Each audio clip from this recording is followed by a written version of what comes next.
ഓറ വീക്കായി കഴിഞ്ഞാൽ അതിനനുസരിച്ച് നമ്മളിലേക്ക് നെഗറ്റീവ് എനർജി വരും. അങ്ങനെ വന്നാൽ ഈ രോഗക്ലേശങ്ങളും മറ്റു പല സാമ്പത്തിക ബുദ്ധിമുട്ടുകളും മാനസിക പ്രശ്നങ്ങളും ഒക്കെ ഉണ്ടാകും. മനനാൽ പ്രായത ഇത് മന്ത്രം എന്നാണ് പറയുന്നത്.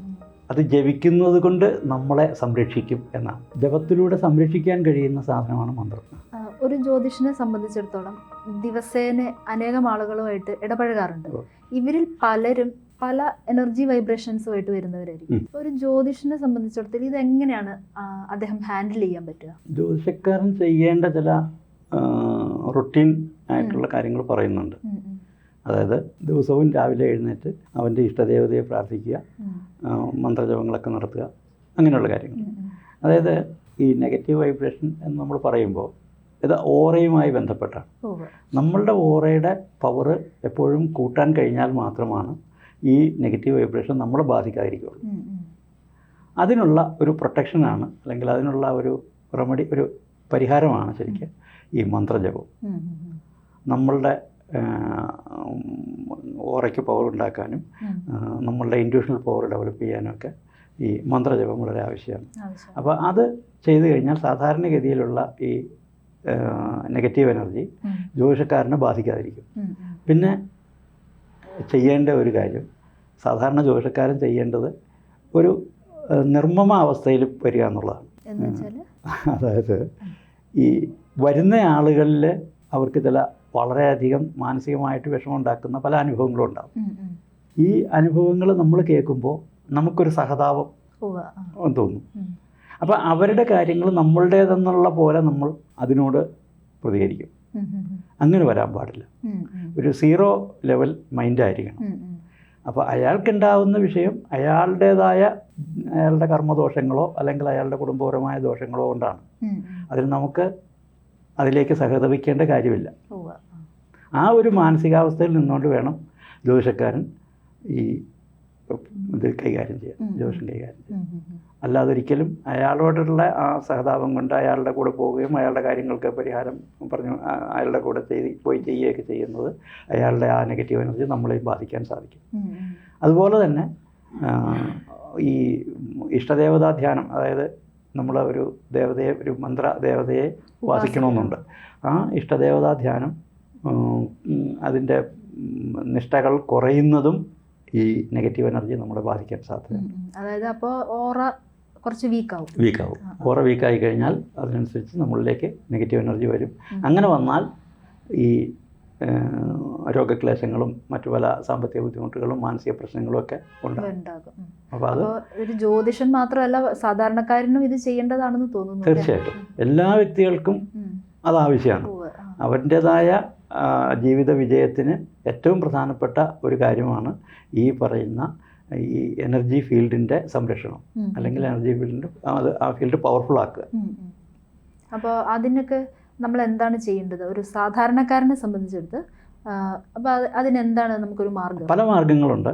ഇപ്പോൾ മെഡിറ്റേറ്റ് ചെയ്യുക, യോഗ ചെയ്യുക, ഇതൊക്കെ നല്ലതാണ്. പക്ഷേ ഇതൊന്നും സാധിക്കാത്തവന് കൃത്യമായ പ്രാർത്ഥനയുണ്ടായാലും ഈ എനർജി ലെവല് നന്നായിട്ട് കൊണ്ടുപോകാൻ പറ്റും.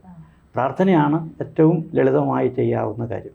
അത് നമ്മൾ റിസൾട്ട് ഓറിയൻറ്റഡ് ആകാൻ പാടില്ല. അതായത് ഒരു ടാർഗറ്റ് ഒക്കെ വെച്ച് ഒരു ഫലസിദ്ധിക്ക് വേണ്ടിയുള്ള പ്രാർത്ഥന പാടില്ല. ആ രീതിയിലുള്ള ആഗ്രഹങ്ങളില്ലാതെയുള്ള പ്രാർത്ഥനയായിരിക്കണം വേണ്ടത്. അന്നേരം സർ, നമ്മൾ ഈ ഫലസിദ്ധിക്ക് വേണ്ടിയിട്ട് മന്ത്രങ്ങൾ ജപിക്കാറുണ്ടല്ലോ.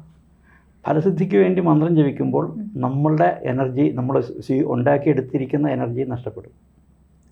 അല്ല, അവർക്ക് അന്നേരം ഫലസിദ്ധി കിട്ടില്ലേ? അതാണ് എനർജി എന്ന് പറയുന്നത്. അങ്ങനെയാണല്ലോ, ഈക്വൽ ആൻഡ് ഓപ്പോസിറ്റ് റിയാക്ഷൻ ആണല്ലോ. അപ്പം നമ്മൾ ഈ എനർജി കൊടുക്കുമ്പോഴാണ് നമുക്ക് ഫലം കിട്ടുന്നത്. അങ്ങനെ അല്ലാതെ വരുന്ന ഫലങ്ങൾ നമുക്കിവിടെ നമ്മളുടെ എനർജി ലോസിന് വേറെ കാരണമാകും. അത് പൂർവ്വകാലഘട്ടങ്ങൾ മുതൽ തന്നെ അങ്ങനെയാണ്. പുരാണങ്ങളിലൊക്കെ പറഞ്ഞിരിക്കുന്ന കാര്യം അതുകൊണ്ടാണ്.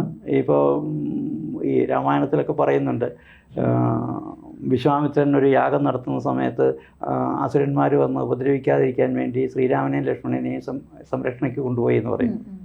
ഈ വിശ്വാമിത്രന് ഇവരെക്കാളൊക്കെ പവറുണ്ട്. അദ്ദേഹം വിചാരിച്ചു കഴിഞ്ഞാൽ ഇതിനെയൊക്കെ നശിപ്പിക്കാൻ കഴിയും. അപ്പോൾ അദ്ദേഹം നേടിയ ആ തപസിദ്ധി ഈ കാര്യത്തിന് വേണ്ടി നഷ്ടപ്പെടും. അത് വരാതിരിക്കാൻ വേണ്ടിയാണ് അദ്ദേഹം ശ്രീരാമലക്ഷ്മണന്മാരെ യാഗരക്ഷയ്ക്കായിട്ട് കൊണ്ടുപോകുന്നതും അങ്ങനെ മരീചിനെയൊക്കെ വയ്ക്കുന്ന കഥയൊക്കെ പറയുന്നുണ്ടല്ലോ രാമായണത്തിൽ. അപ്പോൾ അതിൻ്റെ സംഭവം ഇതാണ്, നമ്മൾ ഉണ്ടാക്കുന്ന എനർജി ഒരു കാരണവശാലും നഷ്ടപ്പെടാതെ നോക്കുക എന്നുള്ളതും കൂടി ആവശ്യമാണ്. ഇപ്പോൾ രാഗദ്വേഷാദി ഷഡ്വ്യസനങ്ങളെക്കുറിച്ച് പുരാണങ്ങളിൽ പറയണതിൻ്റെ കാര്യം അതാണ്. ഇപ്പോൾ ദേഷ്യം വരിക, സങ്കടം വരിക, വൈരാഗ്യബുദ്ധി ഉണ്ടാവുക, ഇതൊക്കെ നമ്മുടെ എനർജി ലോസ് ഉണ്ടാക്കുന്ന കാര്യങ്ങളാണ്. അപ്പോൾ ഇതൊന്നും ഇല്ലാത്ത ഒരു മാനസികാവസ്ഥ ഉണ്ടായാൽ മാത്രമേ എനർജി നഷ്ടപ്പെടാതിരിക്കുള്ളൂ. അങ്ങനെ എനർജി നഷ്ടപ്പെടാതെ സംരക്ഷിച്ചുകൊണ്ട് പോയാൽ മാത്രമേ ഒരു ജ്യോതിഷന് അയാളുടെ മേഖലയിൽ, അയാളുടെ തൊഴിലിൽ തട്ടുകേടില്ലാതെ, അതായത് ദോഷങ്ങളില്ലാതെ ജീവിക്കാൻ പറ്റുള്ളൂ. അല്ലെങ്കിൽ അദ്ദേഹത്തിൻ്റെ പരമ്പരയ്ക്ക് പോലും അത് ബാധിക്കും. നമുക്ക് മാത്രമല്ല, സന്താനങ്ങളിലേക്കും അത് ബാധിക്കും. അപ്പോൾ ഇത് താങ്കൾ ഇത് പറഞ്ഞപ്പോൾ എൻ്റെ ഒരു സംശയമാണ്, ഈ ചില മന്ത്രങ്ങൾ ജപിച്ചു കഴിയുമ്പോൾ നമുക്ക് ഡിപ്രഷൻ വരുമെന്ന് പറയാറുണ്ട്.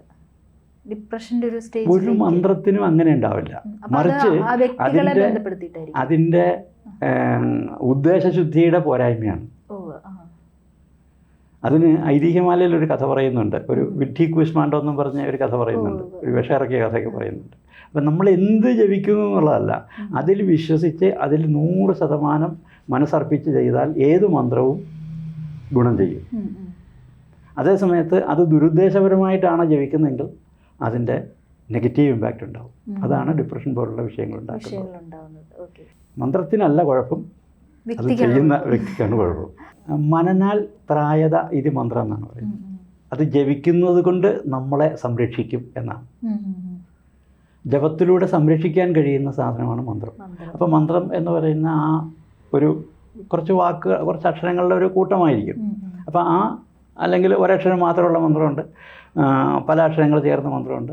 ഇത് ജപിക്കുമ്പോൾ നമ്മളിലുണ്ടാകുന്ന ഒരുതരം വൈബ്രേഷൻസ്, ആ വൈബ്രേഷൻ നമ്മളുടെ ബോഡിയിൽ ഒരുതരം ക്ലെൻസിങ് പ്രോസസ്സ് ഉണ്ടാക്കും. അതിലൂടെ നമ്മളുടെ നെഗറ്റീവ് എനർജി പോവുകയും പോസിറ്റീവ് എനർജി ഉണ്ടാവുകയും ഓറ ബലപ്പെടുകയും ചെയ്യും. ഓറയുടെ പവർ കൂടുമ്പോൾ നമുക്ക് ആ ഗുണാനുഭവങ്ങൾ ഉണ്ടാവുകയും ചെയ്യും. അത് ശരീരത്തിന് വരുന്ന ഇപ്പം നമ്മൾ മെറ്റമോർഫോസിസ് എന്ന് പറയുന്ന പോലെ പല പരിണാമങ്ങളൊക്കെ ഉണ്ടാക്കും.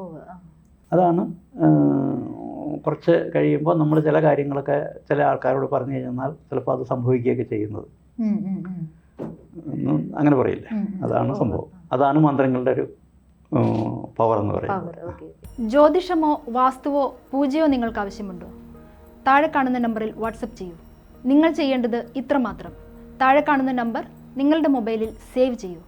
അതിനുശേഷം ഞങ്ങളുടെ നമ്പറിലേക്ക് വാട്സപ്പിലേക്ക് ഹായ് അയയ്ക്കൂ.